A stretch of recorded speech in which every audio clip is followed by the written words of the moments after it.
சூடான இடம் வேண்டும், சுகமாகவும் வேண்டும். தருவாயா தருவாயா? கண் என்ற போர்வைக்குள் கனவென்ற மெத்தைக்குள் வருவாயா வருவாயா?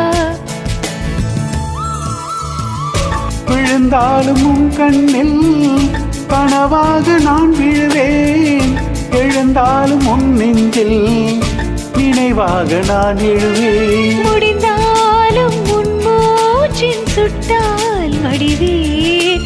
பிறந்தாலும் உனையே தான் மீண்டும் சேர்வேன். இனி உன் பூச்சை கடன் வாங்கி நான்